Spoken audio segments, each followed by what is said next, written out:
El Mundo al Día, el podcast como extensión informativa de la actualidad.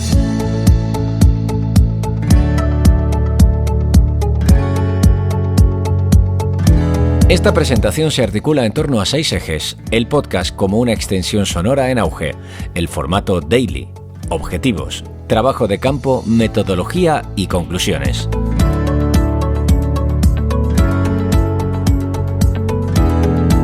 El 51% de los españoles ya consume podcast de forma habitual. El 60% de los encuestados reconoce que ha aumentado la frecuencia de escucha desde la pandemia. Además, entre los jóvenes de 27 a 39 años, el consumo alcanza un 40%. En definitiva, el dato más llamativo es que el 33% de los españoles escucha podcast con gran frecuencia, según publica el último informe anual de Spotify.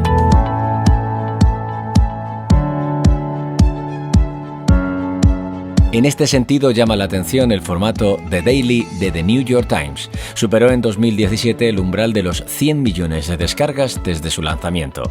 Nace el podcast El Mundo al Día, una alternativa complementaria a la información que su diario digital ofrece cada día. Un formato que aporta y que aprovecha la temporalidad del podcast para generar una información más completa y avanzada gracias al lenguaje sonoro. El objeto de esta investigación se centra en detectar los indicadores comunes o divergentes entre el modo en el que se cuenta la noticia en el podcast y la manera en la que se refleja en las informaciones del mundo.es.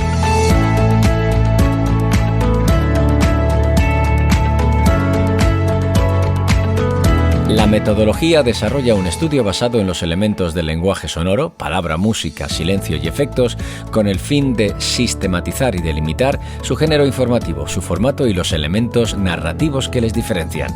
Para ello se analizan 4 podcasts del Mundo al Día en una misma semana y se compara el tratamiento informativo que se da a esas mismas informaciones en elmundo.es.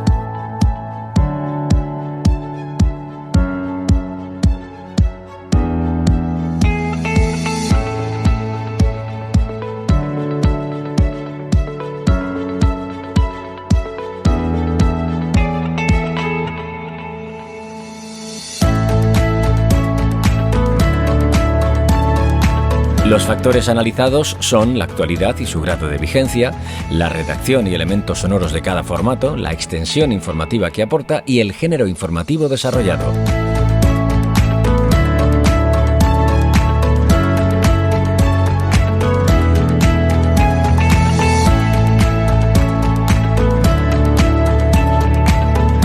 En base a este análisis, las conclusiones son que la actualidad de la noticia es más evidente en la publicación escrita, ya que responde a hechos concretos que tienen un inicio y un final.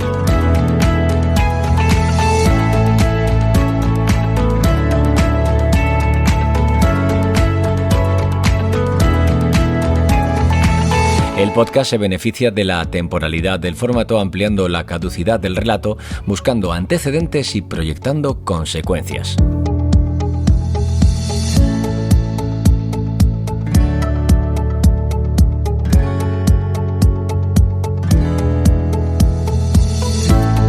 Existe una clara distinción de los lenguajes elegidos. El podcast utiliza el audio para recrear el relato y generar profundidad.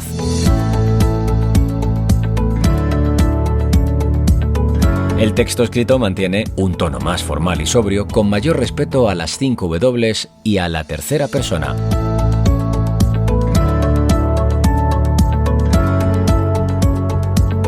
La narración sonora es más coloquial, en primera persona y se dirige directamente al oyente.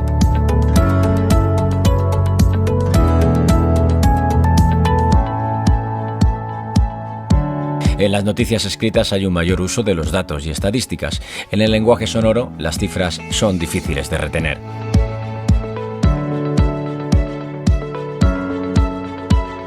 Tanto el podcast como los textos escritos priman el elemento interpretativo, pero en el podcast incluso hay comentarios de opinión.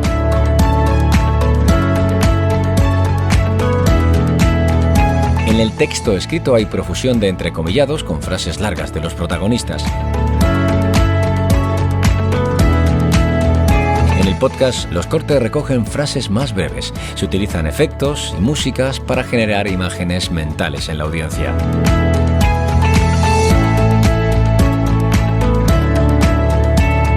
El podcast incluye el testimonio de los redactores que hacen las informaciones a los que se les pide que amplíen el contenido ofreciendo análisis y opinión.